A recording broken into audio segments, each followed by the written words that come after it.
Nice to see such a big crowd. Ladies and gentlemen, dear students, dear colleagues, dear Howard. Welcome to the Stadsalon Urbain. This year's series is entitled Rewind, Last Forward. And I already gave the introduction 3 weeks ago, but I will quickly recap.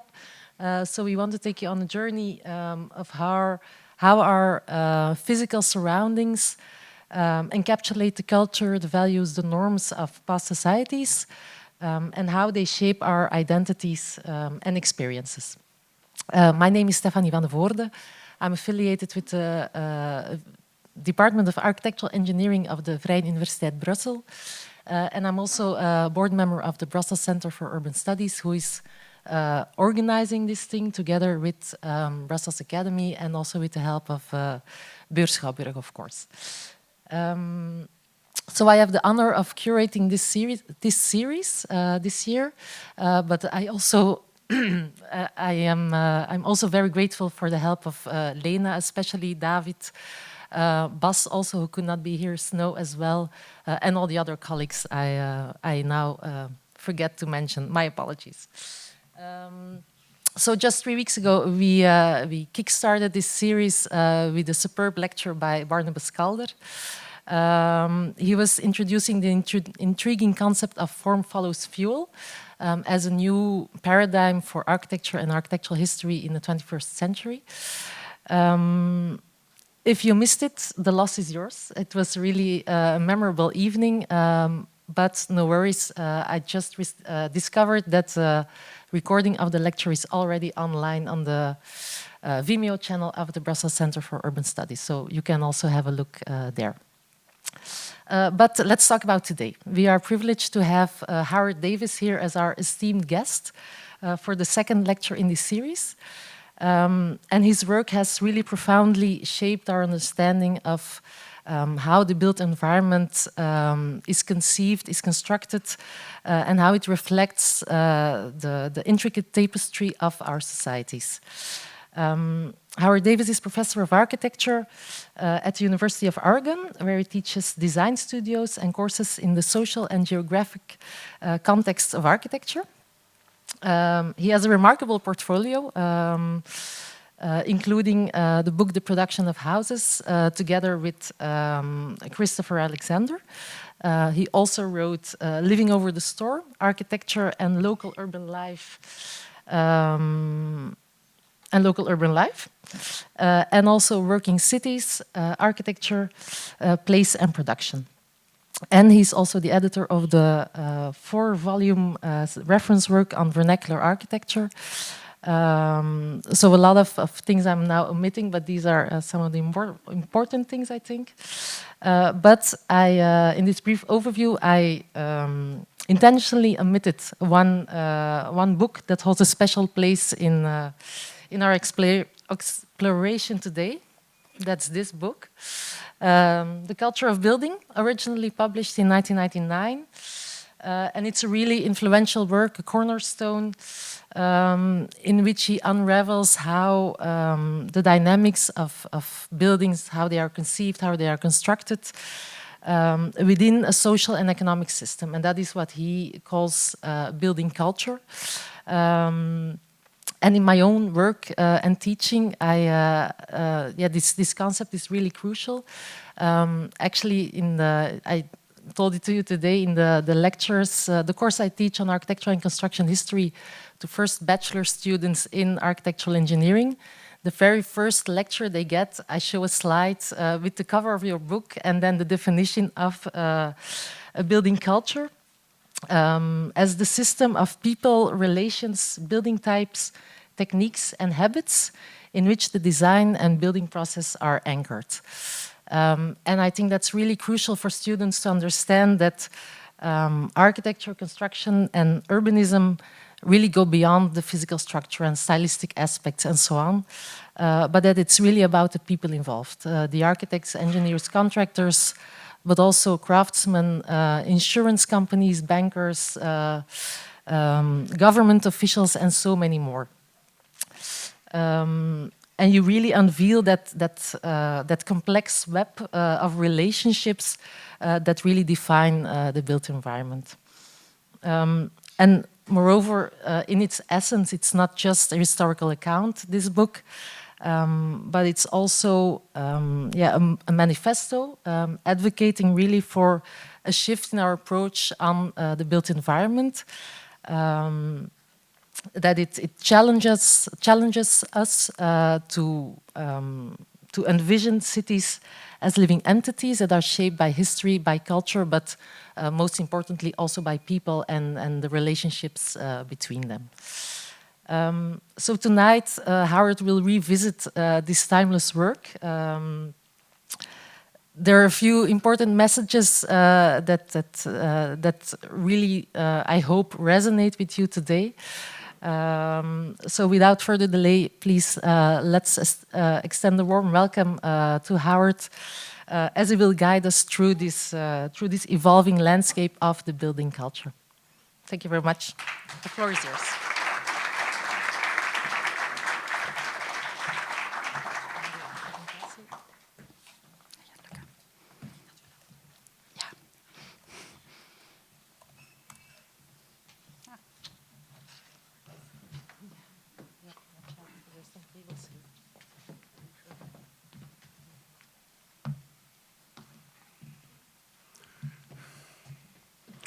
Thanks very much. I think this is the first time I've ever...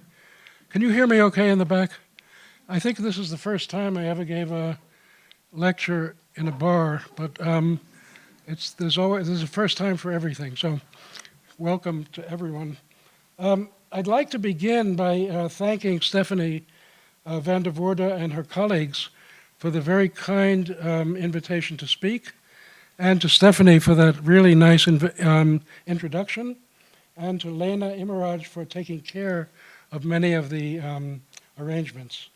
It's a pleasure to be back in Brussels after the closing meeting of the Cities of Making project 4 years ago, and it's given me the opportunity to revisit my book, The Culture of Building, in light of my thinking since I wrote it, and in light of what I think is an increasing need for the reconciliation and reuniting of the different professions and institutions that shape the built world of our cities.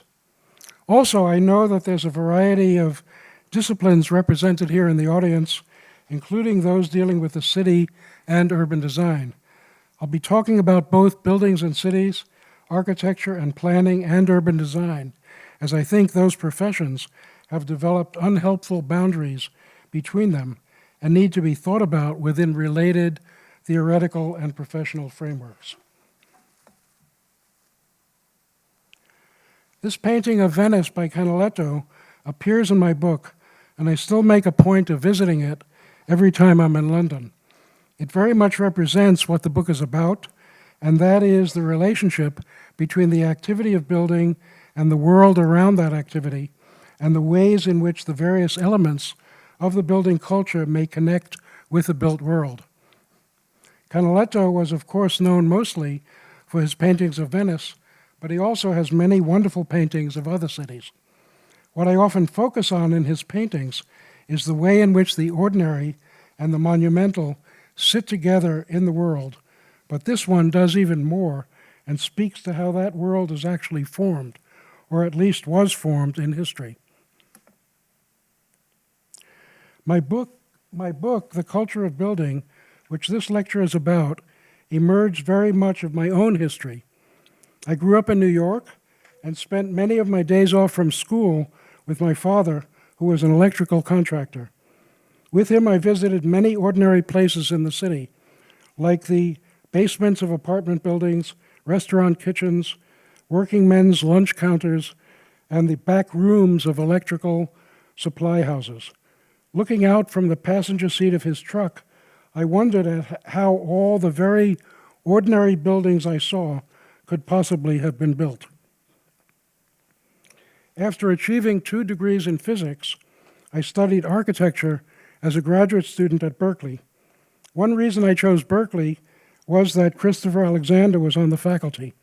I felt fortunate to be able to study with him, and when the time came, to be part of the team that carried out the work for a housing project in northern Mexico that I will discuss in a little bit. When I began studying architecture, my interests focused on the vernacular as well as the modernists we were learning about. And when I began working with Chris on the project in Mexico, I was face to face with a situation in which I realized that the building culture had to be reckoned with as strongly as the buildings that the building culture produced. Chris Alexander saw his projects as the vehicle to test ideas, not only about architectural form and design, but also about the design and construction process itself. This project, just south of the border between California and the Mexican state of Baja California, involved the development of a new building system that started with the families designing their own houses on the ground and then providing the means for them to build the houses themselves. Chris had promised several things to the clients: that we could produce houses at a cost no higher than the present price for low-income dwelling, that the walls would be made with soil cement, increasing their thermal performance, that the structures would stand up to earthquakes, and that there would be a high level of participation by the families in design and construction. These things were the basis for a prototype for a new system of housing production that would be from the ground up, rather than a continuation of the top-down processes that had come to characterize 20th century housing, which in fact represent one version of 20th century industrial mass production. The book, The Production of Houses, describes the project and puts it into the context of a proposed new housing production system that is radically different from the present one.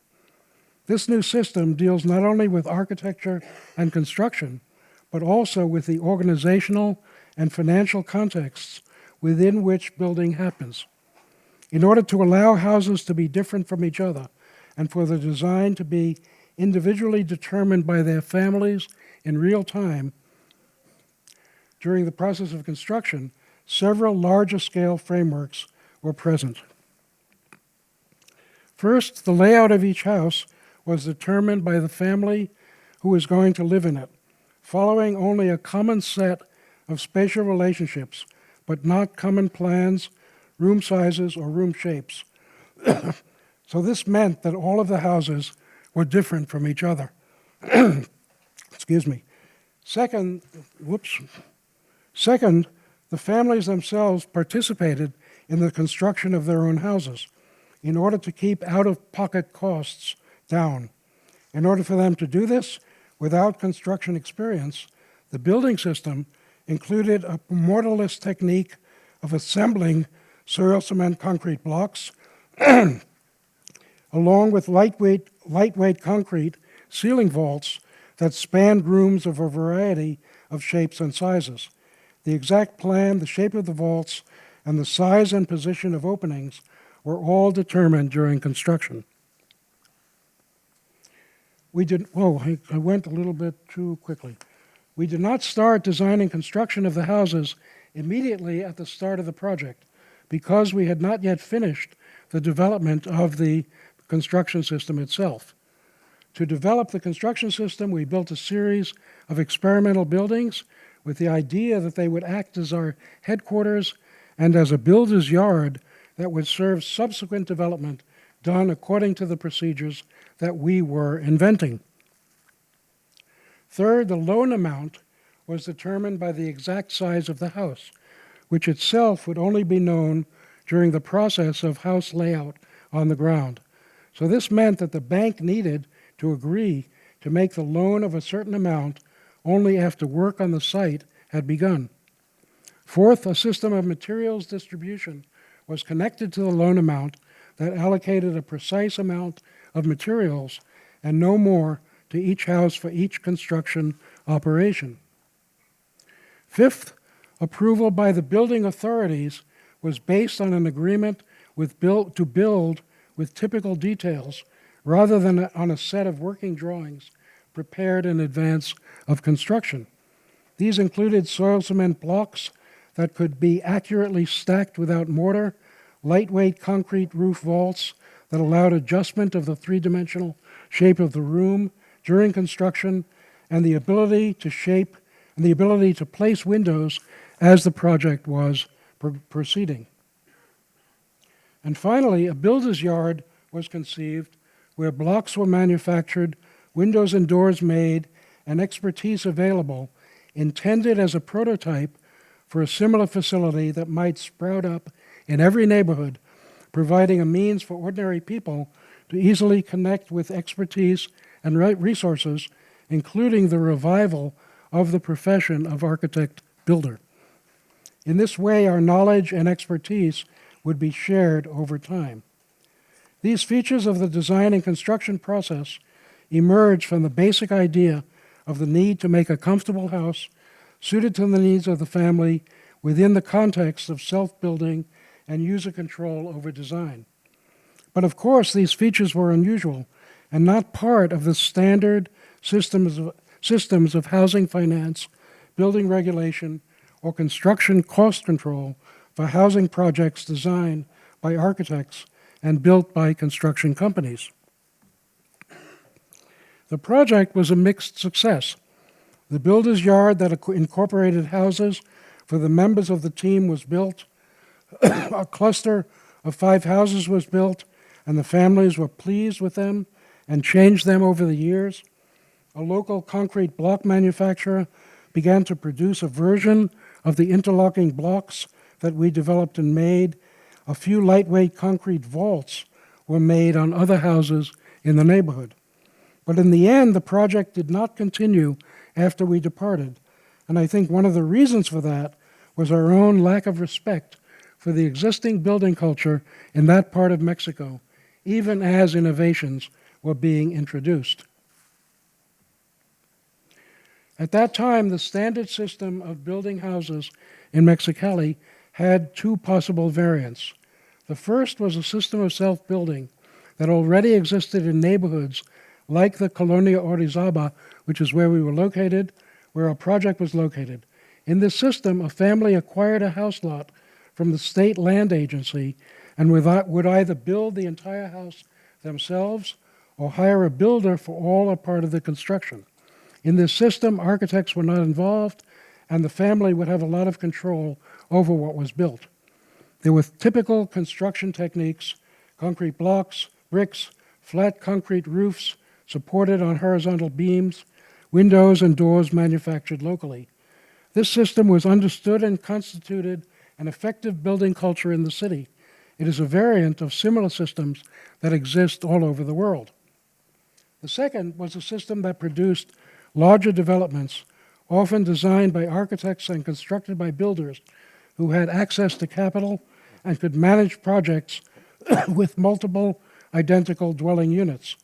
These kinds of projects were also ubiquitous worldwide and are supported by the lending policies of banks, as well as governmental regulatory systems that control land use, as well as the details of construction. So we were introducing multiple innovations and new construction processes at the same time in the context of these 2 parallel building cultures that already existed there. Now, there's little doubt that the innovations themselves that we try to introduce are potentially important in various ways. Mexicali is very hot. Here's the forecast on my iPhone for the 3rd week of October this year, and the soil cement blocks that we invented and developed can help keep house interiors cool. Houses with designs determined by their families can help provide good fit between daily life and the house in which daily life is lived.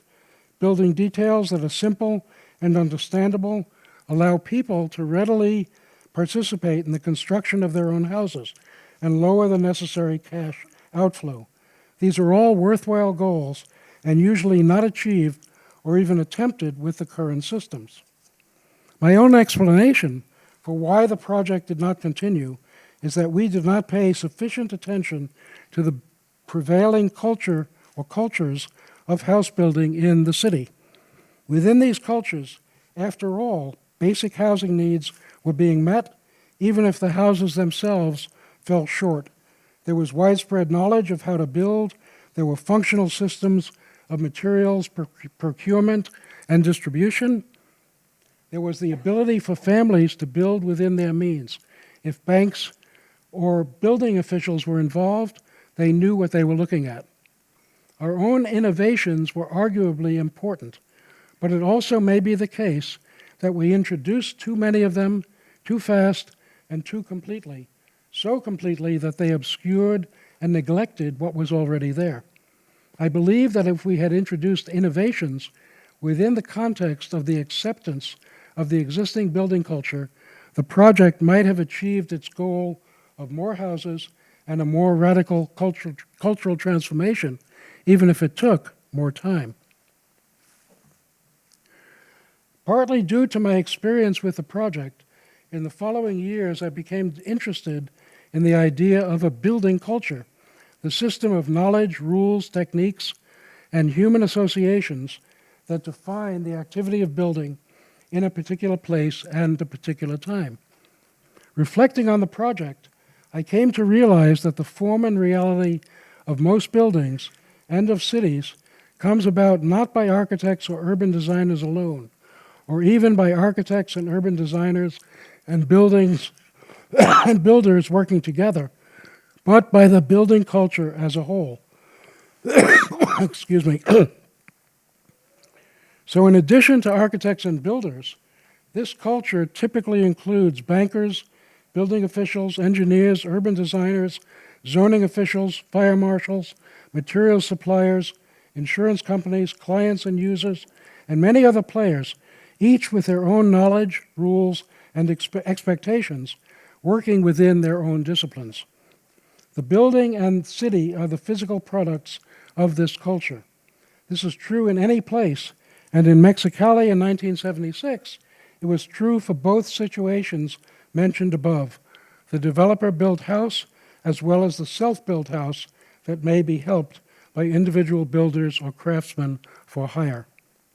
Like other complex cultural phenomena, building cultures are not static but change along with technological innovations, changes in the ways people live, migrations, and the influence of other cultures. It can be said that in Mexicali, that we were introducing innovations with the idea of changing and improving the prevailing building culture of the place. But it may be more accurate to say that we were introducing a completely different building culture, and that may have been just a little too much.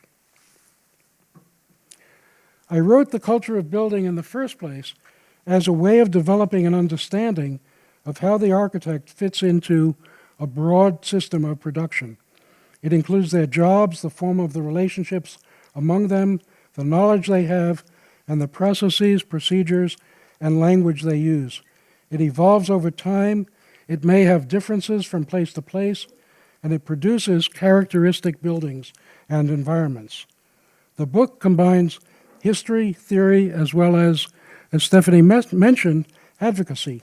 So I would like now to focus on a few central themes from the book. I'd like to begin with the idea that the building culture does not make the same kind of distinctions between different roles as architectural historians and theorists do. Let's look at early 18th century London. This is Christ Church, Spitalfields, designed by the important architect Nicholas Hawksmoor. It was built between 1714 and 1729, and the north facade of the building is on a street called Fournier Street that has some of the oldest terraced houses in London still standing, as well as the parish house of the church, also designed by Hawksmoor. At the intersection of Fournier Street with Brick Lane is another religious building that was a church for at least two Christian denominations, subsequently a synagogue, and is now a mosque serving the local Bangladeshi community. I should also point out many of the houses on Fournier Street, built for the Huguenot weavers who settled in London escaping religious persecution, were also built in the first decades of the 18th century, and often with building techniques that preceded the ordinances that controlled building after the Great Fire of London in 1666. Indeed, this street of Spitalfields was outside the boundary of the City of London, and still is, and was not bound by those ordinances of 1707 and 1709. The details of these buildings show both the pre-ordinance building details as well as details that suggest adherence to those ordinances. But what I'd really like to point out, in addition to these facts that are easily found in architectural histories of London houses, is who built the buildings. There was a complex network of connections between the builders, and that network seemed to pay no attention to which buildings were designed by architects and which were not. Hawksmoor himself designed both the church and the parish house next to it. The carpenter Samuel Worrell, who lived in one of the nearby houses, worked closely with Hawksmoor and the church and the parish house, but he also did the carpentry on other houses in the neighborhood. Other craftsmen who worked on Fournier Street houses also worked in houses away from the street. So these buildings were part of a single building culture that didn't make a distinction between buildings that were designed by architects and those that were not. We might be inclined to make an architectural distinction between the church and the houses, perhaps following Nicholas Pevsner's dictum that a bicycle shed is a building, Lincoln Cathedral is a work of architecture. But I would argue that such a distinction is artificial, a clever crutch for people who are fond of classifying things, but of little use in understanding what's actually happening in the world of building. And this helps to give us a fuller picture of what a building culture actually is, and the fact that it is the builders who are central to it and help bring it together. This doesn't mean that we shouldn't try to attain beautiful buildings or learn from the buildings of the past, only that we shouldn't close our eyes to what builders do and not be looking at only what architects do. I'd like to go on to the question of the nature of knowledge in the building culture. First is the question of architectural type. One way of defining type is that it is an idealized physical configuration that's repeatable and that may take on different specific forms. But there is another aspect to it, and that is that it is understood and accepted among the members of a culture. It is common knowledge. The term row house, for example, means a similar thing to different people within the building culture. So does the term gable roof or rafter or Ionic capital. We may see this common knowledge as essential to communication among the members of a building culture. These are all plans of traditional houses in the Medina of Tunis. Some are big and some are small because of different levels of wealth of their owners. And the big houses are more elaborate. They have more symmetries, more rooms, more arcades around the central courtyard, more ornamentation. But they also have certain commonalities that help define them as being of the same type. They all have courtyards. All the courtyards are hidden from the street. They're hidden by means of an entrance passage known as the skifa. They tend to be no more than two stories tall, and windows do not overlook a neighbor's courtyard. These common attributes help to define the type that is the traditional courtyard house in North African cities that were influenced by Islam. Now that seems clear enough, and it turns out that historically, common knowledge of type, because it was shared by many members of the building culture, was essential to making that culture function smoothly. So there are immediately two aspects to the idea of architectural type or building knowledge, one physical and the other social.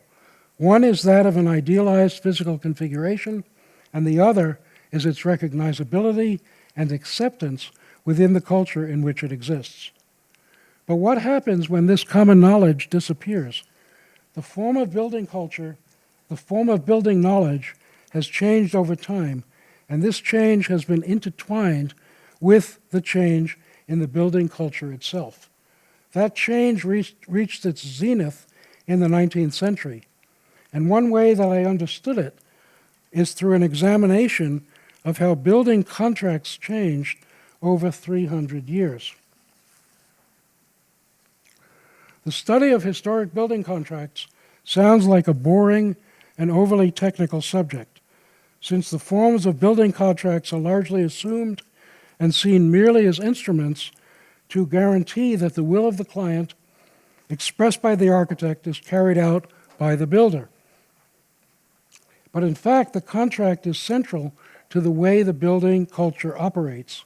It's a window onto a map of the relationship between the different players in the culture, a way of understanding their relative roles.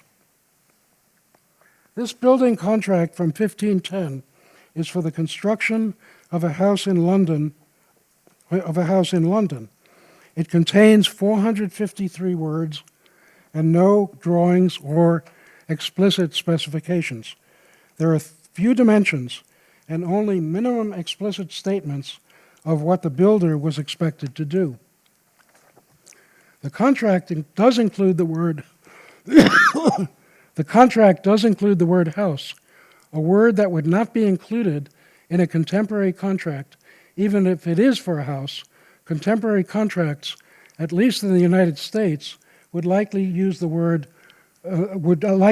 term the work. But in the 16th century, the word house was okay because it had a shared meaning, shared and accepted enough so that the builder could be trusted to do his work. The contract does specify a number of details. The house will have 2 lofts, 1 overhang, 2 stairs, and as many windows as the client thinks are needed. Imagine that in a contemporary contract.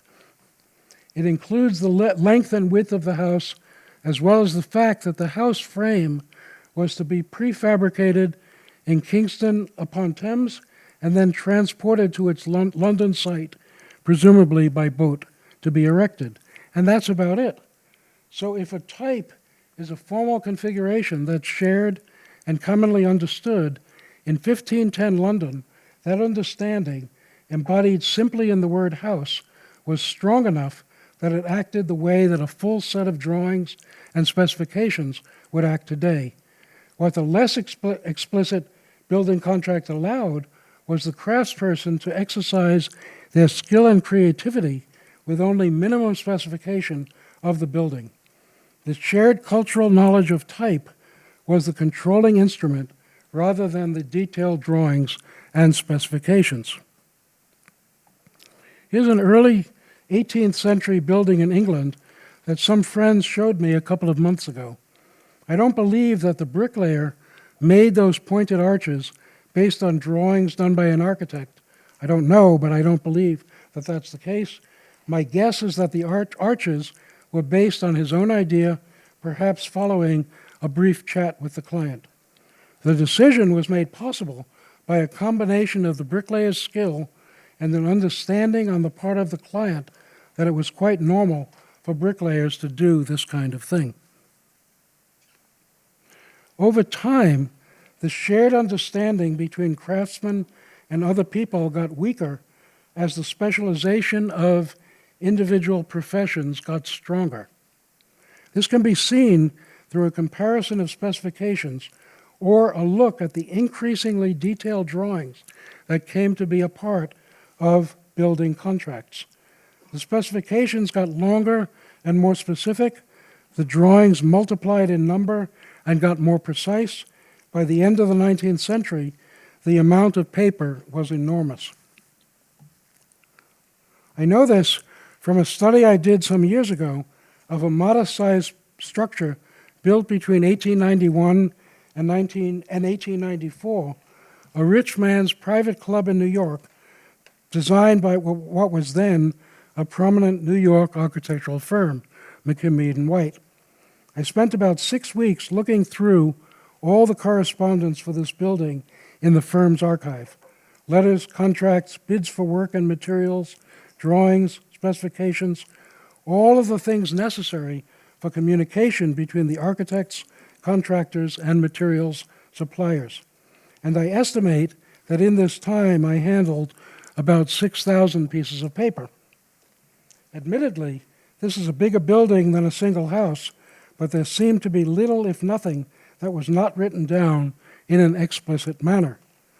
By this time, a legal point of view there by this time a legal point of view there said that there did not have to be any mutual trust between the different players in the building culture, because everything was written down. And compare this to a building for a similar purpose built in London about 70 years before. It was built with a total of 12 sheets of drawings. Now, of course, this increased role of the details of the building contract corresponded to a major change in structure of institutions and the relationships between them. The 19th century saw the formalization of the architectural profession with the establishment of the Royal Institute of British Architects in 1834, the American Institute of Architects in 1857. But it also saw the emergence of the general contractor and the growing use of the general contract. And one effect of the general contract was to increase the separation between the people who actually had their hands on the building, the craftsmen, and the people who were determining what they were to do, the architects. And of course, these changes themselves parallel the transformations of industrial culture in the 19th century. We know that Karl Marx pointed out the changing role of the industrial worker from someone who had control and agency over the emerging object, someone who was in control of his hands and his own tools, to someone who was an extension of the machine and who could easily be replaced by machines when the appropriate ones were invented. This transformed role was, of course, validated by industrial engineers, people like Frederick Taylor, who carefully studied every motion carried out by industrial workers to increase their efficiency. And this role, of course, was opposed by labor unions and labor leaders who clearly saw how workers were being devalued and marginalized. In later decades, new and different kinds of expertise emerged, and any knowledge of type as a shared idea, by this time relating to building details rather than entire buildings, kept moving away from the person who had his hand on the object. It was now in the head of the architect alone, who was now likely at the top of a pyramid of office organization. It's often said that the construction industry never reached the sophistication and efficiency of the automobile industry, because much of its activity still happens on site rather than in the factory.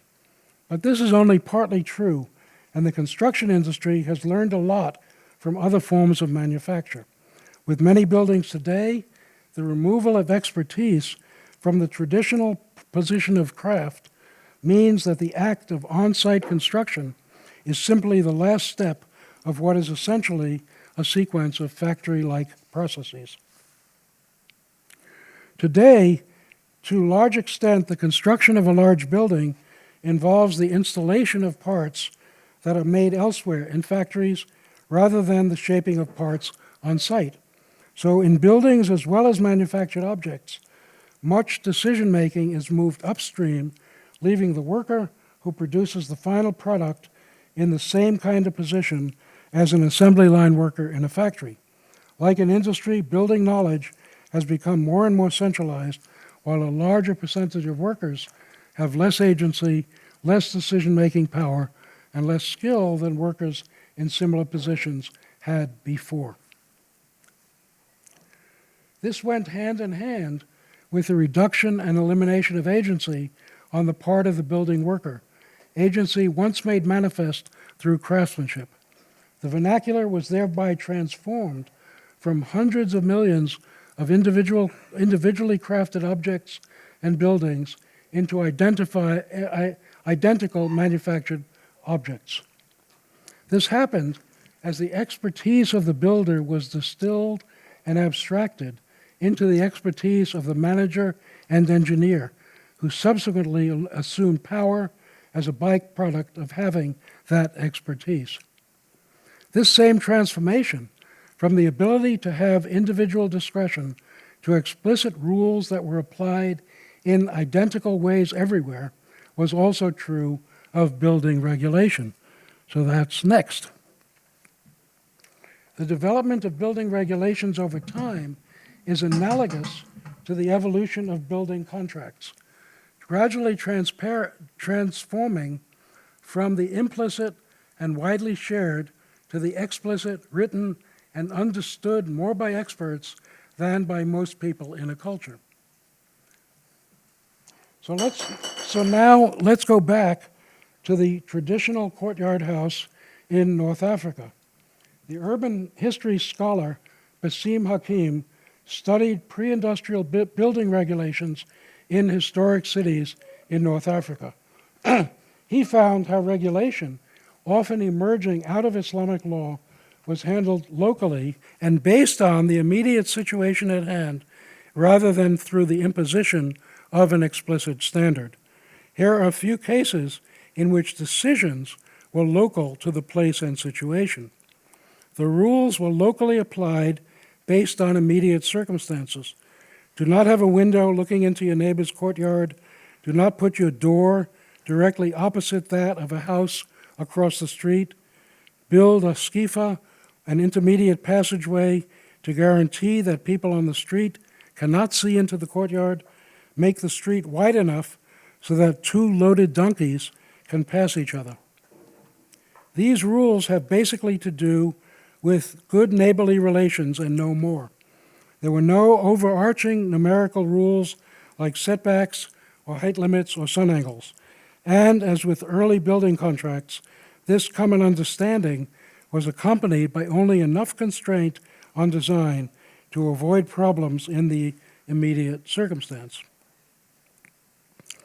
For the culture of building, I generated a conjectural plan of a part of a town that was based on this traditional rule system within the understanding of the piecemeal, step-by-step formation of many vernacular environments. The diagrams on the right show a sequence that begin with the establishment of the house location and then gradually gets more detailed with the extension of a street, the rough design of the courtyard, and then more and more specific details of the house layout. These steps are all consistent with culturally shared rules of neighborly behavior. This shows how an organic plan may be the result of a relatively small number of culturally shared rules. This in turn led to the variety and subtlety that is present in these cities. This aerial view of the Tunis Medina is not a picture of randomness and irregularity. It is a picture of what happens when building rules that are based in the first place on good neighborly relations are locally applied, allowing for individual solutions to thousands of individual problems. And now back to England. An equivalent idea was part of the English common law in what is known as the doctrine of ancient lights, which was first formalized in the early 17th century and is still on the books in many places in England. This law applied locally says that it's illegal to block the light to a window that's been in place for a long time.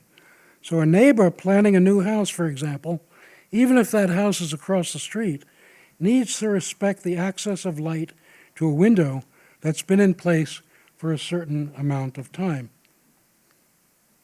Each case was handled according to its own local conditions, rather than through an ordinance that specifies numerical standards that are universally applied, typical of many modern ordinances.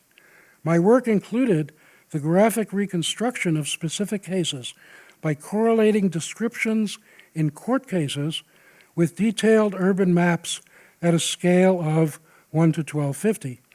In these cases, the judge would look at each case individually to make a judgment about whether or not a proposed building would block too much light from the window in question. In some cases, this is true, the judge would even come to the room with the window, with the window that's about to be blocked, or so says the plaintiff, looking out onto the site of a possible offending building, sit in a chair reading the newspaper, have someone hold up a panel in the position of the proposed building, and make a determination based on whether or not he still had enough light to read the newspaper. There was even an informal term called the grumble line in a room behind which one would grumble if there was not enough light. This rule had a large effect on urban form and led to the individual shaping of buildings according to their immediate contexts. The architect Delissa Joseph railed against the law, complaining that for decades he was forced to practice, quote, in the continuous glare of ancient lights, unquote. His own buildings show the impact of the doctrine, often changing their height in places where a higher building would have blocked too much light to neighbors and preventing him from getting sued. The fact that the City of London maintained the low scale that it did, I'm talking about the center of the city, for so long is sometimes attributed to this doctrine. It was only after the bombings of the Second World War, when large sites and large chunks of money became available for redevelopment, that developers could afford to buy the rights of light from neighbors, and the vertical scale of the area increased greatly. Like the historic rule system in North African cities, the doctrine of ancient lights supports a neighbor-to-neighbor process of adjudication and working things out rather than explicit rules that insisted on particular dimensions. When I originally proposed the book to the publisher, it was pointed out, quite rightfully, that the book was not only about history and the contemporary nature of the building culture, but also a work of advocacy. So the book had two purposes. One was to formalize the idea of the building culture as the principal engine that makes the built environment, but the second was as a work of advocacy in which building cultures with particular characteristics are seen as necessary in a world that's otherwise inexorably becoming more and more globalized, standardized, and impersonal. Let me briefly mention 4 of these characteristics. First of all, the goal of architecture and building and planning. Buildings and places that people actually connect to, buildings, landscapes, and cities that support people's daily life and elevate their spirit. Second, equal access to good buildings and places, and to the people and institutions that can help foster such availability. One lingering effect of the colonial enterprise has been the marginalization of billions of people in the world and of the hundreds of millions of buildings that they occupy. The marginalization of the vernacular, essentially in the emerging urban world, is a political and economic issue as much as it is an architectural and intellectual one. But it's there as an issue. Third, the redistribution of building knowledge and control to include people who actually have their hands on the building. This does not preclude modern technology or the development of new techniques, but it does mean that the builder and craftspeople in the traditional sense may be in a position of creative control and potentially innovation. It also means that traditional crafts may coexist with advanced technology. And fourth is the breaking down of barriers within the building culture that have been becoming more impenetrable for the last 200 years or so, particularly between architects, contractors, and craftspeople. I'd like to illustrate these ideas with a brief look at several projects, some of which I've been involved with. This project is much larger than the housing project in Mexicali. It is a high school just outside Tokyo that has about 20 buildings, classrooms, gymnasiums, cafeteria, library, offices, and so forth, with various kinds of outdoor spaces that weave those parts together. This was done in the middle of the 1980s. The initial stages of the project involved several months of detailed conversations with members of the school's community, students, teachers, administrators, and so forth. The purpose of these conversations was to understand their vision of the future school and incorporate that vision into a detailed typological description that would be used for the design of the campus. This is more than what architectural programming usually entails, and it resulted in a shared vision of the campus. Here are a few pages of the result of that work that show the ways in which people's individual ideas were incorporated into the shared vision. The people who came up with the particular idea, are indicated at the end of the relevant text. So huge participation by the members of the school community in figuring out the very beginning of what the school might be like before there were any drawings at all. This vision was then taken to the site where a kind of negotiation took place between this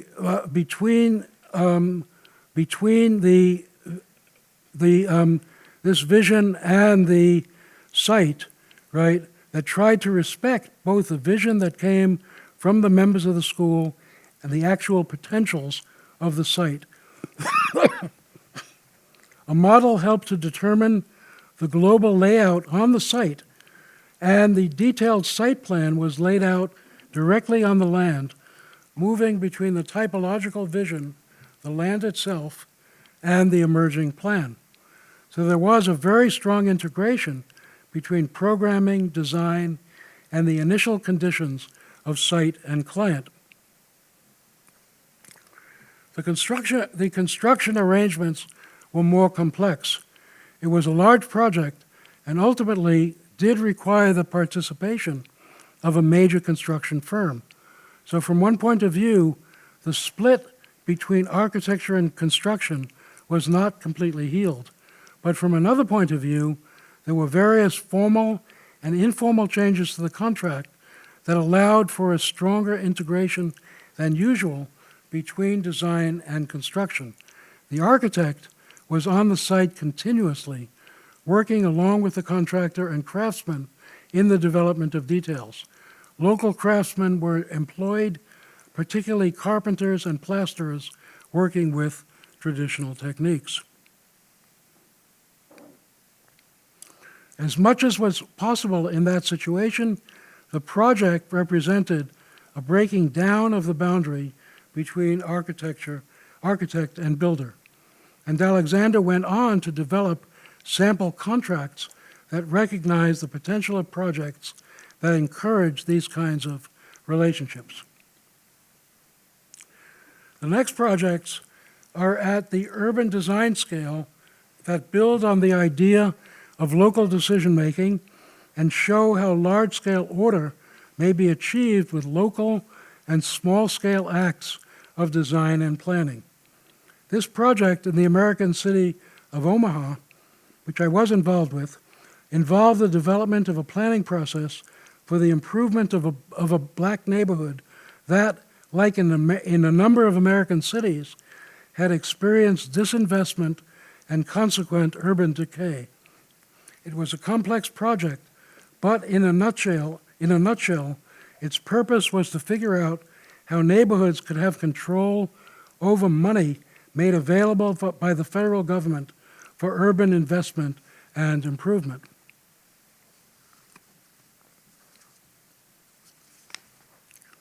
The idea was to bring together the principle of local control, beginning with local identification of projects that would contribute to the strengthening of the overall spatial structure of the neighborhood as it supported local life and community.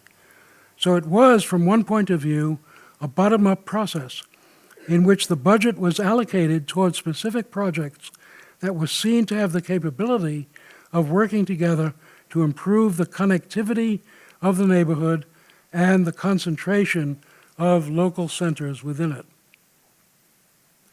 The approach was to require that each neighborhood identify centers of different scales, some large that would be connected to other large-scale centers and other small, more unique to that neighborhood, and then put money into projects that intensify existing and incipient centers and the paths between them.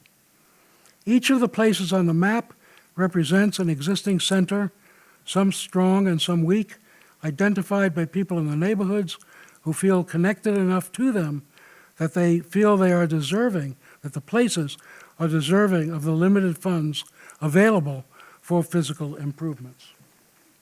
Where's this water?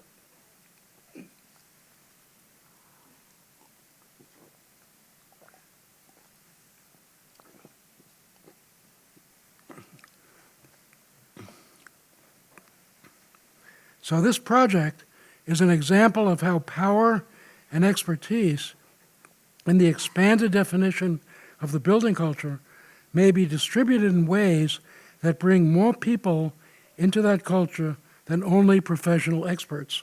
In this case, the gradual improvement of the neighborhood would be accompanied by the increasing skill and agency of the people who live in it. The next project, which I mentioned only very briefly, is a proposal for the transformation of the neighborhood in a city in Florida, Fort Lauderdale. It's a typical American city laid out with a rectangular street grid and a lot of pavement. The goal was the transformation of a typical block and street system, typical American system, in which there's continuity of the vehicular network, but discontinuity of the pedestrian network, to a system where there's continuity of the pedestrian network and discontinuity of the vehicular network, or perhaps more accurately, limited choices in the vehicular network. But this was to be achieved in a similar way as the previous project, from the grassroots up, in which decisions were to be made locally. The maps shown here are a simulation that shows the possible transformation of the neighborhood according to these ideas. My last example, a real place that was in fact built over 20 years. My last example is Gillette Square in the Dalston neighborhood of London, in one of the city's most diverse boroughs with about 90 languages spoken there. The place is undergoing gentrification, but also has a very strong sense of neighborhood identity and a wide variety of local initiatives ranging from a community garden to theaters to artists' studios. The creation of Gillette Square was spearheaded by Adam Hart, a local community leader. The project was realized over a period of about 20 years. It was done incrementally, involves a series of very separate interventions, but all introduced and carried out locally with deep involvement of neighborhood residents and the local business people who would occupy the different buildings in it. The place started as a car park on the site of some demolished terraced houses, but it's in a potentially busy and central location, near a station of the London Overground, an old but vibrant market, and an important north-south street.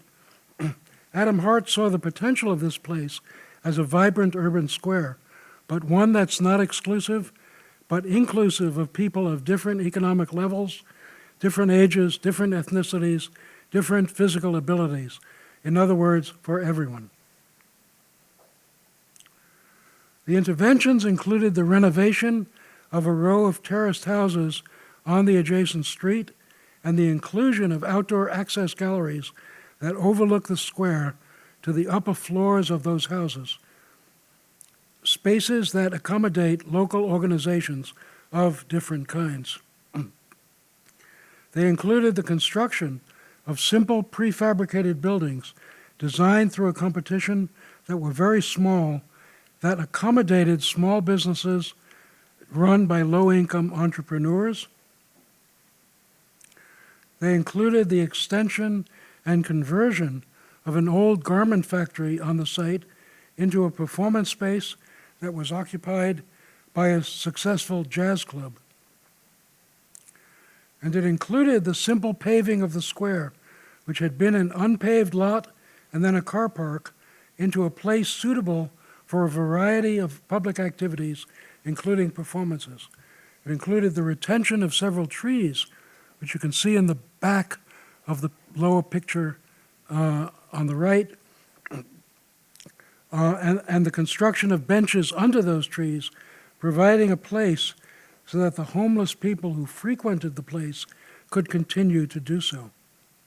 And perhaps most importantly, it is inclusive of everyone, ranging from parents who now bring their young children for music classes in what is one of the best jazz clubs in London, to people with startup businesses selling coffee or Ethiopian food or recording and broadcasting music, to providing places for homeless people who continue to use the square to reinforce their own community, to people who come from different neighborhoods for frequent outdoor concerts and performances in the summer. This project has many of the things I've been talking about: initiatives from the grassroots, design decisions always contingent on what's already there, and a basic intention of architecture that supports ordinary, everyday local life rather than only the overgrown ego of the architect. In this case, the building culture that made this place includes people and organizations of the community itself.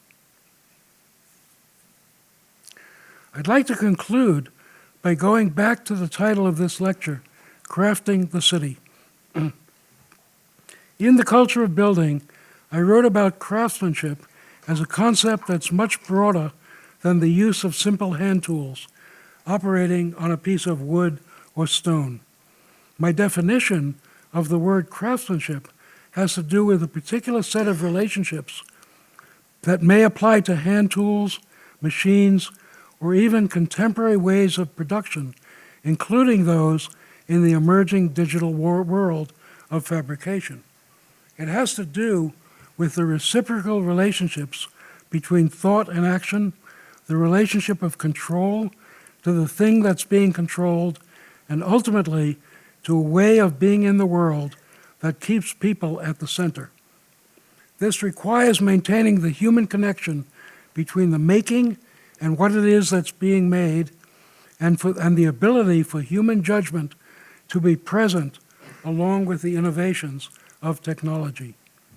Johann Wolfgang von Goethe wrote that, quote, "I shall never rest until I know that all my ideas are derived from my real living contact with the things themselves," unquote.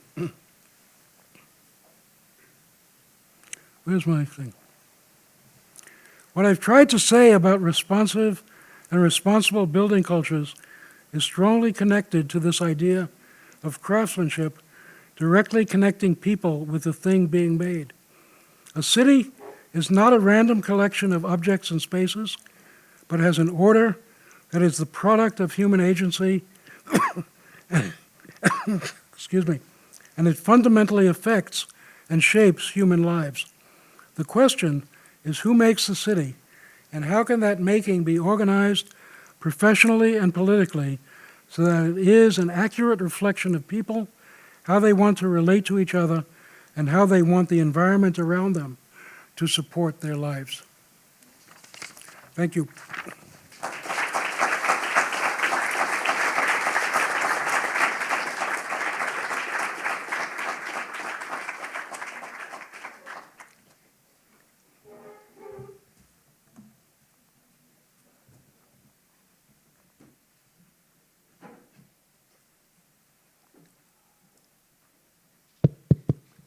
Okay. Thank you, Howard. It was real fun going back in time with you to revisit some of the chapters of your book and also to hear your personal recollection of those experience of your extremely rich life in this matter. Um, I have a question, but I will maybe open up the floor first to other people that have questions. There's a question. Hi. Thank you so much for the presentation. I really enjoyed the fact that there've been such a focus to craftsmen. Also because in other kind of lectures we follow, we rarely talk about them. We talk about how existing building incorporate much more than what we see, incorporate energy, and that we understand that there is this movement about against destruction of buildings, and about how all this energy that have been devoted back then is incorporated to that building, that if we destroy it, it will be lost. But we not actually talk about the know-how that is also incorporated to that old buildings, and how it's also a kind of a form of energy that it's also going to be, it's also going to disappear if we tear it down. And I think it's still an issue today, the role of independence. The role of what? How we relate with our built environment and how we can understand how it's constructed, but also our relation with infrastructures, that it starts to be alienated, and that's in the whole debate of thinking about the future in relation to environment, how we can build our home by ourselves, but also how we can recover all this know-how of the past in relation to the future. So thank you. I don't have a question, I just wanted to... Well, let me... No, but I think you have said something that I need to respond to. And that's the word know-how, because I think you're right that a building culture, the continuation of any culture, including a building culture, includes the memory of what people did and how they did it, right? That's transmitted from generation to generation in a particular way, right? So craft knowledge, right? Much of it was not written down, right? And it was transmitted just by learning the craft, right? So I think one of the issues you raise starts to be one that somehow we need to address, and that is within the building culture of today, of yesterday, of the future, how do we write it down, so to speak? I'm saying that metaphorically, in a way that actually will mean that it won't be lost.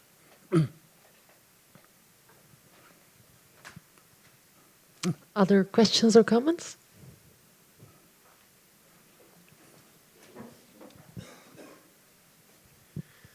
Thank you for your talk. It was really, really interesting. I'm from an architecture background myself, so I saw a lot of past projects and what you were talking about, and going through your whole list of contractors, I was like, yep, oh, I remember that guy. Oh, that was hard to work with. And I think that's something that I struggle with this idea of trust in the culture of building. You know, how, and particularly in modern times when, as you've said, there's been a lot of loss of skills of tradespeople. How do we recultivate the trust between contractors and the project? That means that when something goes wrong, it won't be it was his fault, and you get this web of blame situation. How do we kind of facilitate that regaining of trust? I designed my own house and worked with a contractor who we had this kind of relationship of trust. In other words, there was actually a minimum of drawings that I prepared. They were enough to get a building permit and for this contractor to give me pretty rough bid on the work, which turned out to be pretty accurate in the end. But what happened is that I would go there, I'd go to the house every night after finishing teaching at school with a flashlight to see what he had done, right? And then I'd go back in the morning and we'd talk for a half hour or 45 minutes or whatever. And he was always very willing to stop and talk things through. Sometimes I'd go home that night, he'd want another little drawing to tell him what to do and so forth. So that was a situation of trust. And I think I actually don't know the answer to your question because we already from the beginning trusted each other. I told him how I wanted to work with him. It was okay with him. He seemed to enjoy it and like that.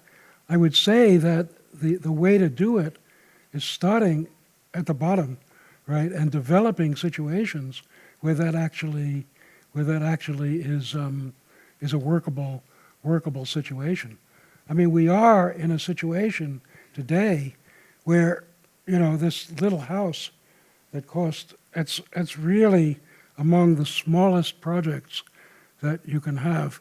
And there are a lot of situations in the world that are like mine. People can say, well, I work closely with the builder and so forth, right?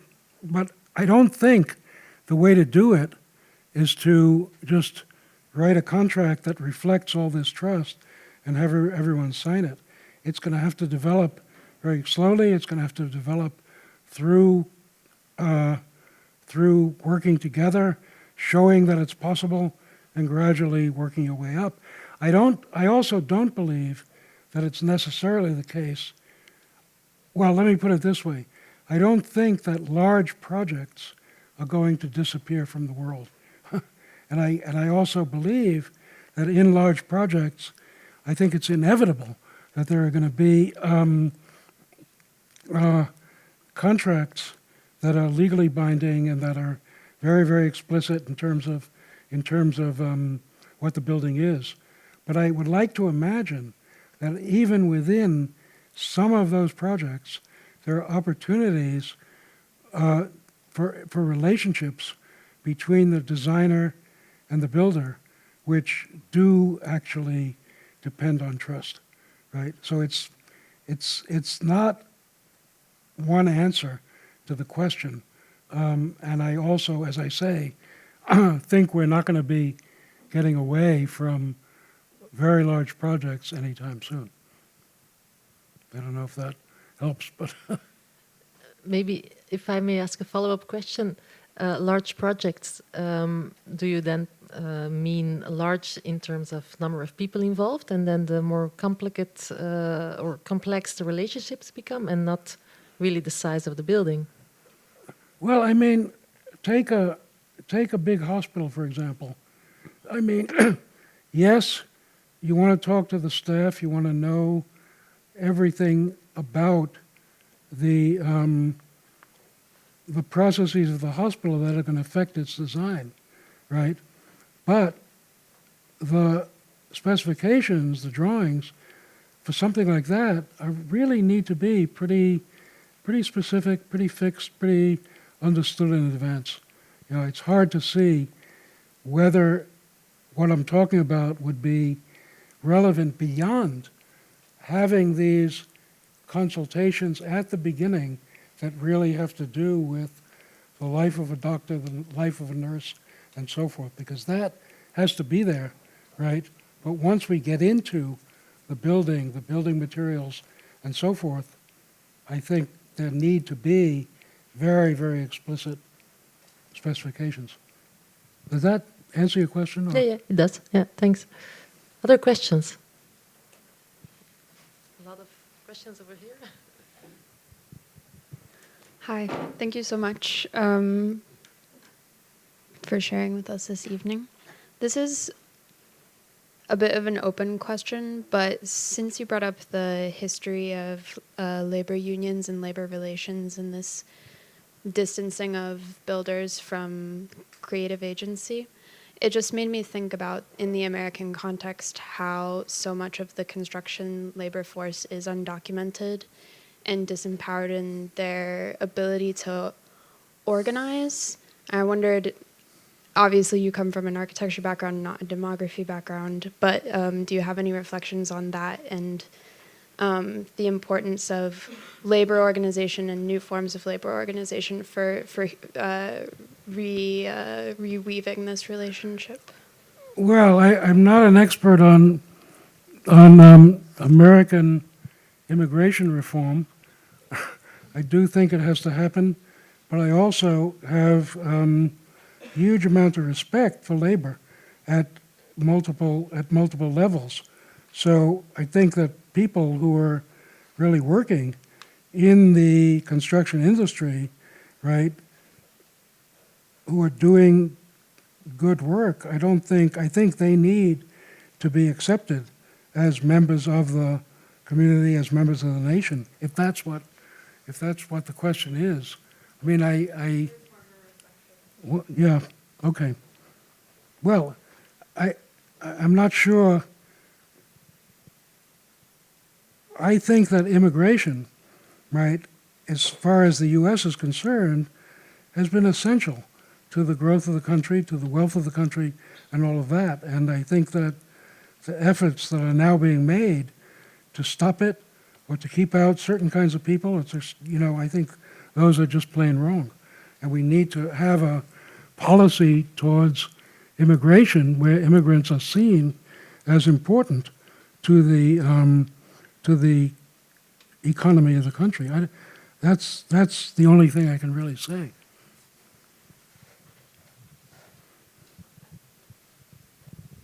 Yeah, thank you. I was wondering that I think maybe most examples during the lecture was about the very process of constructing the building. And in that sense, maybe you can give some reflection on the existence of like culture of rebuilding, because I think culture of rebuilding because like the building continues to exist after it was like constructed, and it is constantly changing by the people who live there. And I think in that sense, the examples of like mass construction, which is lately rebuilt, extended by the people who live there, like some vernacular practices in mass construction as well, and like the attempts to create the space which can be lately rebuilt in that sense, and kind of the very figure of builder, the craftsman, disappears, and allowing less imperative structure when the inhabitant can change it. There are two people you need to read. One is Stuart Brand. I don't know if you know his book, How Buildings Learn, but it's really about how buildings change over their lifetimes. And the other person is John Houbraken, who is an architect from, I think he's Dutch, and he went to MIT and spent his career there. But what he did was actually develop a way of building which allowed for the sort of continuous transformation that you're talking about with buildings after they're built. I think that's what you're getting at, yeah? Is that right? Yeah.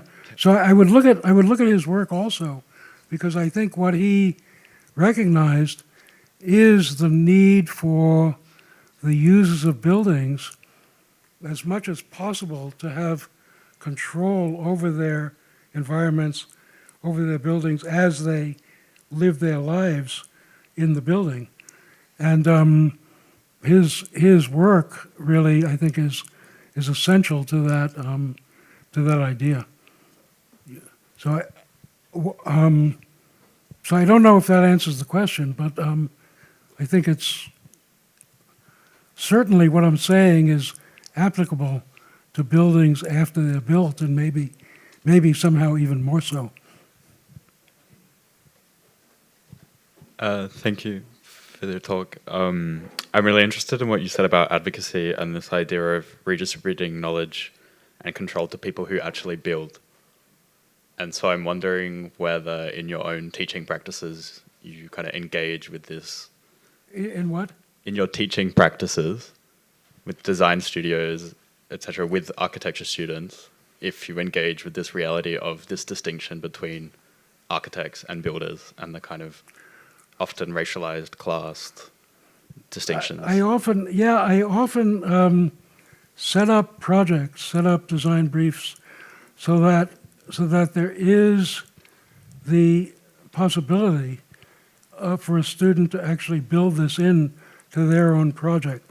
So, for example, I've had projects where students would show a building when built, then show the building after 5 years, then show the building after 10 years, with the agency of the people who are using it rather than the architect.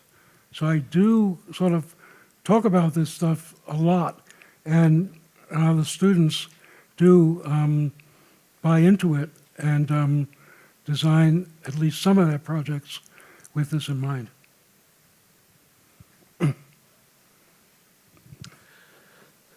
I just wanted to echo what other people have said, that I really enjoyed the lecture. One question that I did have was... I can't see who's talking. Who's talking? Oh, Over okay, here. okay. One question I had was a number of your examples were such as like the square in London were focused on a very local neighborhood scale, and you spoke to the deep engagement with the local business people and the residents of that proximate immediate area. And I was wondering if you had other thoughts about how a practice of really empowering the local interacts with more citywide structural challenges, whether it be housing or transport that transcend a small locality, and the way that contestation also is introduced when you are dealing with a multiplicity of contexts and peoples and interests, and how that that reality of the contestation in these urban contexts plays into some of the ideas that you have about the participation and participatory structures. Well, I think it's a good question. I don't have a full answer to that question. At Gillette Square, at Gillette Square, there was, it's now a proposal that's dead, but there was a proposal to put in a station, a railroad station of the new HS2 line that's going to go from London up to Birmingham and, well, was going to go to Manchester, right? And that station was going to have a major impact on development in that area, and it would have sort of wiped out a lot of the local stuff that's being now built and that was being built. And there was a lot of protest about it, and it died for other reasons, right? The project died for a lot of reasons, but how to bring together diverse groups with very large-scale projects, I think, is still a major question, and I don't have a particular answer to it, just to tell you the truth.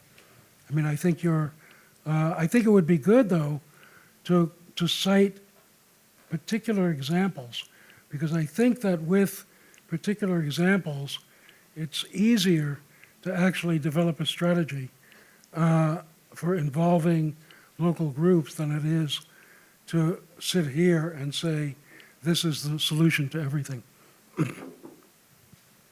So we can talk about a particular case. Any further questions?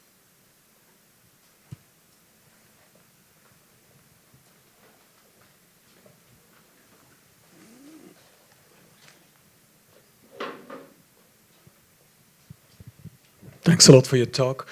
I wanted to pick into the dimension of tacit knowledge and the more like codification of knowledge in building culture. Yeah, and this kind of observation that we need to kind of preserve building culture, but at the same time, you have a kind of feeling that by codifying it, something is kind of lost. But it seems to be a kind of contradiction, because as more as things are being kind of codified, the easier it becomes to kind of reproduce it or kind of preserve or reconstruct a certain culture. So from an almost kind of research perspective, would be very lucky if we have like 6,000 documents to reconstruct the entire process. So, yeah, I kind of spot a bit of a contradiction there. So I really wonder whether the codification of that building culture is the real problem in terms of, yeah, that culture being lost, or whether it can actually be a force of preservation in and of itself. Among the 6,000 documents, among the 6,000 documents were rough sketches, right, that went to the sculptors of these ornaments that were on the building, right, that then were used by the craftsmen to make the ornament. And these were very rough sketches. These were not details down to the last 32nd of an inch. They were very rough sketches. So even in that process, there was a kind of melding of the explicit and the implicit, right? And the implicit still existed in the craftsman's work, right? I don't know if that answers the question, but I think that in a large project like that, right, I don't know that at a certain point, as I said before, I think there are critical opportunities for implicitly driven craft, right? And other aspects of the building that really don't need to be that, right? And I think the advantage of contemporary technology and so forth is that that combination might actually be attainable. Let's see. So I don't think I would advocate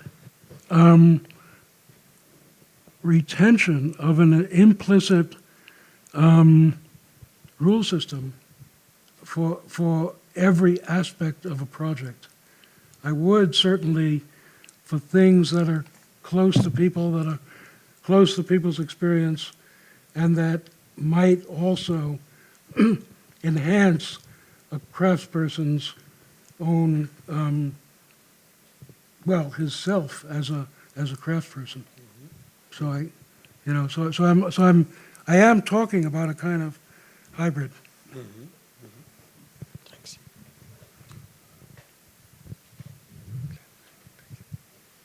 Hi, thank you so much for the beautiful talk. I wanted to come back to the image of Canaletto that you showed, which is obviously a very beautiful illustration of a vivid building culture. Obviously, when you go back to Venice today, you only will meet the remains of the craftsmanship and the mastery What is that? Goodness. Once existed. I just turned on the computer. I wanted to go to the image of the Canaletto image. What is going on here?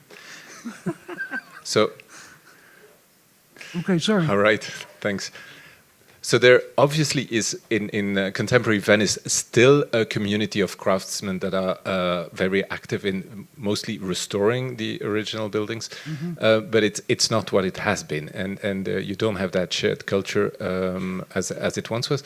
I was wondering if I had to ask you, where on earth do you see a thriving building culture like that, where you have these beautiful interrelations between commissioners, craftsmen, buildings? Yeah, that's my question. Even if it's sort of old and historic. I mean, one place where I saw it was in India, in Jaisalmer. I don't know if you know that city, in the west of Rajasthan, almost at the Pakistani border. Stonework, right, was still being done by this active community of stone carvers, right? And I could see carts going up and down the street with stone, and the stone carvers taking them out. There are these beautiful jallis, these screen windows that were being made with stone, right? So it's there's one place that where they were fairly complex buildings, right, but where there was this active building culture making them. One answer to your question. Thank you. But I think the implication of your question is that there aren't many places left that are doing that, and I think that's true also. I think, and when you talk about the restoration of Venice, it's also the case that in many places, the only ways that traditional crafts are being preserved is through the work of historically accurate restoration.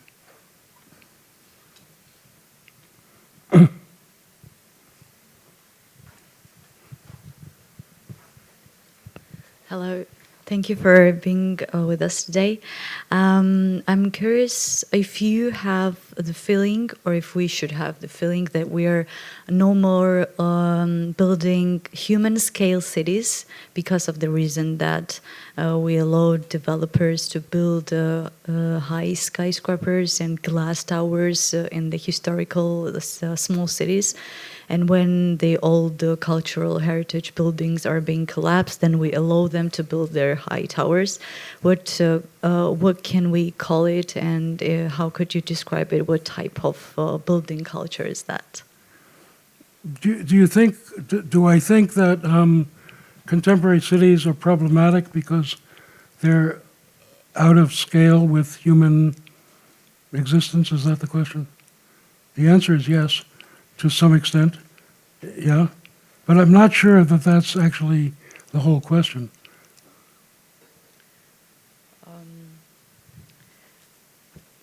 In many cities where there are cultural heritage buildings, we allow when they are in dangerous, I think, because they're being collapsed, and cities allow developers and investors to build high skyscrapers there. So I think that for the future generation, there is no more history there, because for me personally, high skyscrapers don't talk and don't have a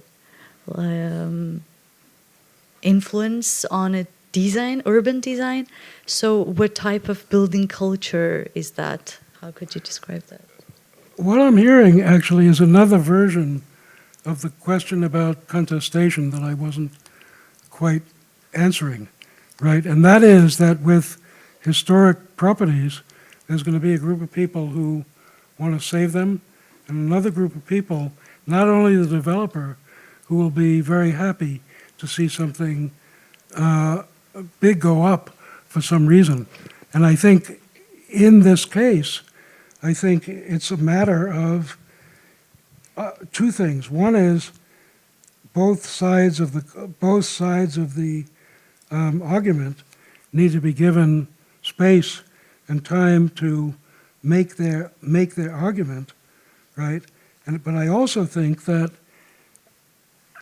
one of the problems we have today in politics, and it's certainly the case in my country, is that people are not enough aware of the implications of different political decisions, right?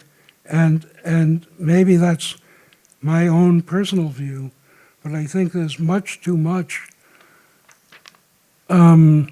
decisions being made with imperfect understandings, right? And I think that, and is this a matter of education? Is it a matter of something else? I'm not sure, but I don't think it's healthy for the argument to take place without sufficient understanding of what the implications of each side of the argument are going to be. I mean, right now, for example, there are arguments that put the preservation of historic buildings into the same category as, and that talk about why the preservation of historic buildings is important to making a sustainable city. And that's a really interesting argument. So it's not only the particular artifact, but the effect of the artifact on the future of a sort of important part of the future of the city, right? So I think we need as much information out there as possible. And I think that also goes for the previous question about contested developments.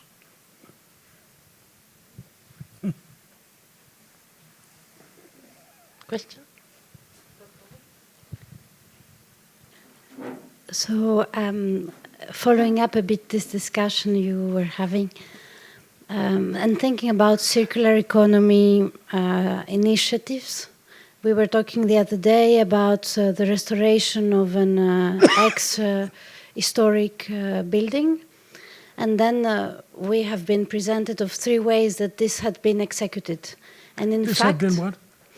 they were trying to destroy a part of the building, but using all the materials to reconstruct it and preserve a part of its architecture. And actually, from the methods that they have been presented, because there have been 3 kind of ways of doing it, what was interesting, it was that the most correct way of doing it, while preserving the most of the material, included much more hours of craftsmen or craftswomen to doing it. And actually, that was the reason why they decided not to do it only with that method, but because it was taking a lot of time and it was much more expensive to do it. So I was wondering, what is your opinion about circular economy now that we're talking about preservation of historical buildings in relation to sustainable ways of building, and how you see the role of craftsmen in this kind of initiatives? Well, I think the craftsmen are quite essential to the process. And as I mentioned, the restoration of historic buildings is one of the ways that craft is in fact continued in a culture, in a building culture that's otherwise sort of casting off these people too much. So the craft is actually, I mean, I guess you can make the argument, and I do, that if the continuation of craft is important for the continuity of the building culture, then projects like the restoration of historic buildings are one of the important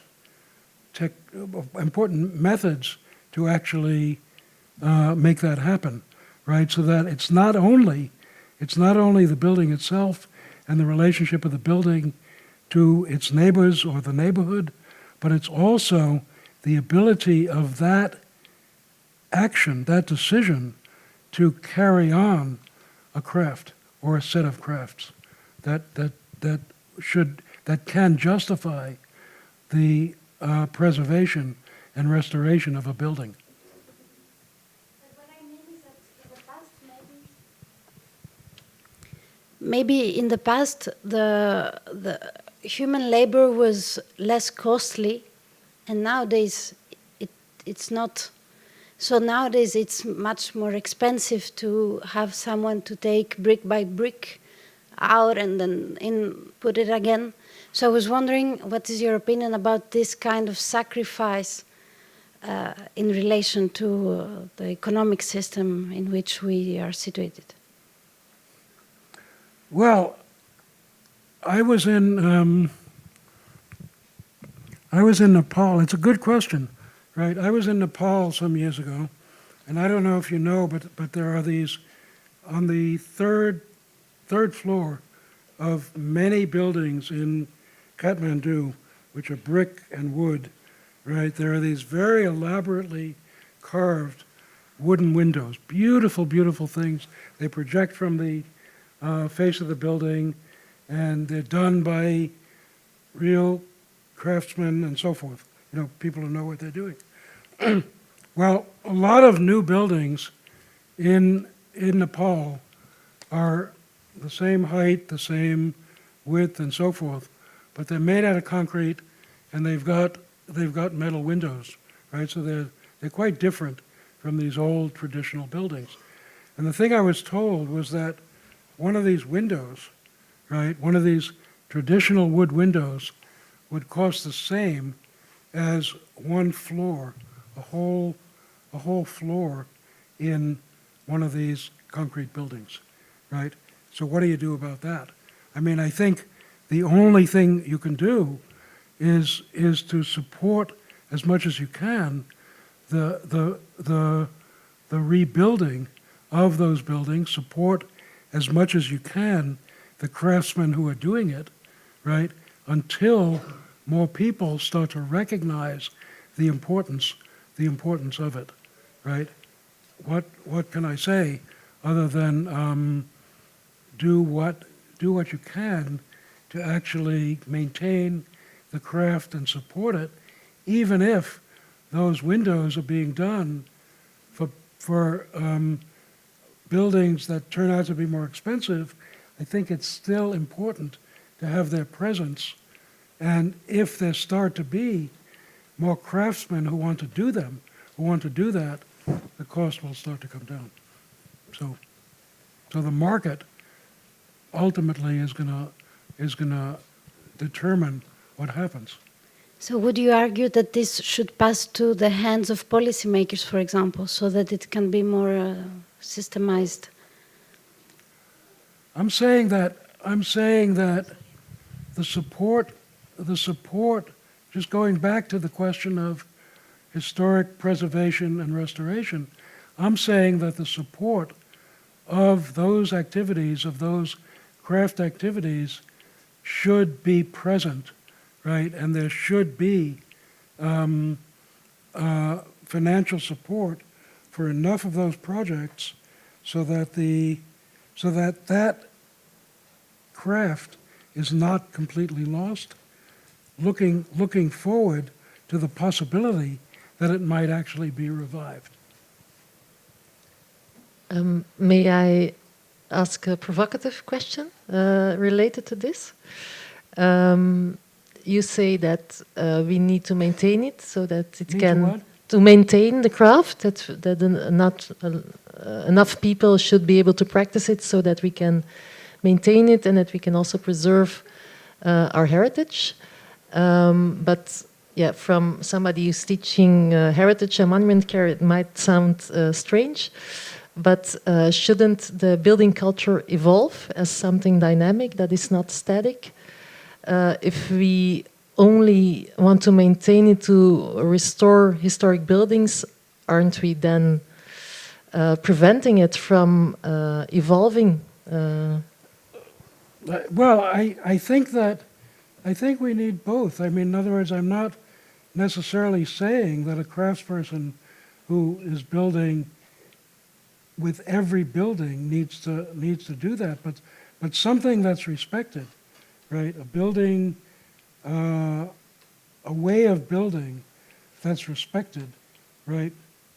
Well, I think it should be. I mean, the thing about Venice, right, is that there's only one of them, right? And there aren't any more.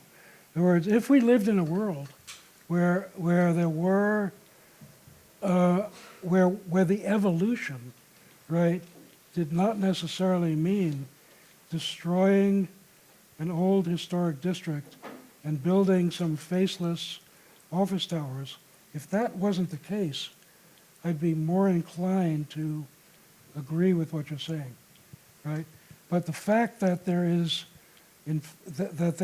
so much faceless building going on tells me that there's not much chance of going in the right direction if we don't hang on to at least some of the craft that we appreciate.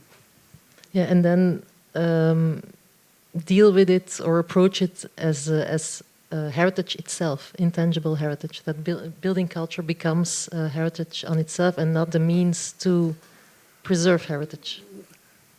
But I don't believe that that's the case for all building, right? I think that there's plenty of room for innovation, for development, for the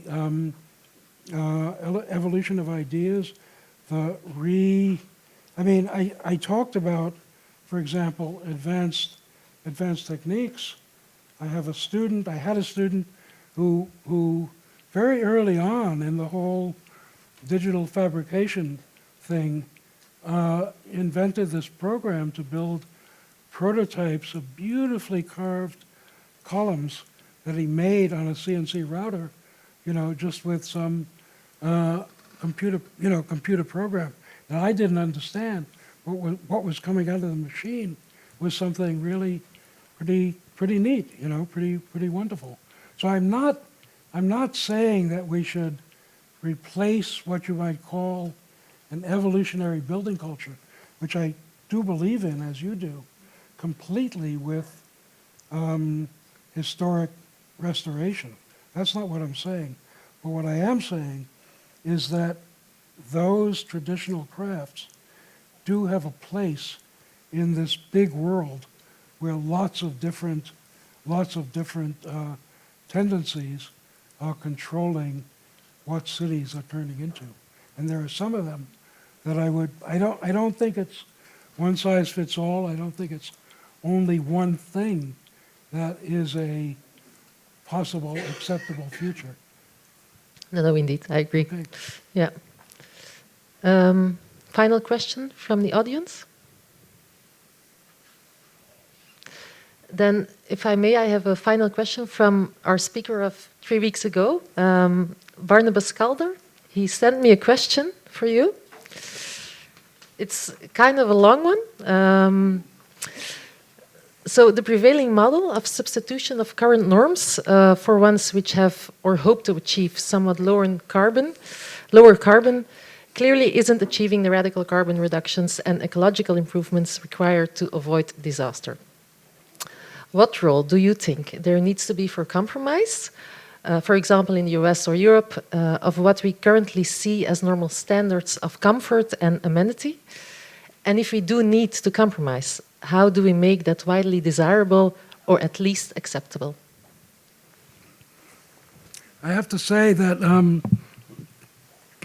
I was given this question in advance, so I knew it was coming. So I've had a little time to think about it. And my answer is that I don't like, in the context of what we need to do about climate change, I don't really appreciate the word compromise, because I think what we need to be doing is really planning a world in which the decisions that people make are made because they want to make them and not because they think that compromise is necessary, given the fact that we have so far not achieved 1.5 degrees or whatever it is, right? So I think that the stuff that needs to happen, right, needs to be done in a way so that we all actually want to do it and don't see it as a compromise to do so, but it's actually something that we want. Indeed. Thank you. Okay. Thank you very much, Howard, for taking the time to answer all those questions, quite a lot of questions.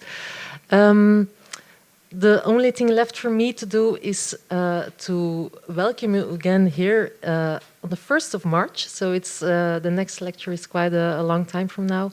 It's Sabine Barle who will be talking, and I will be asking her a question from on your behalf as well.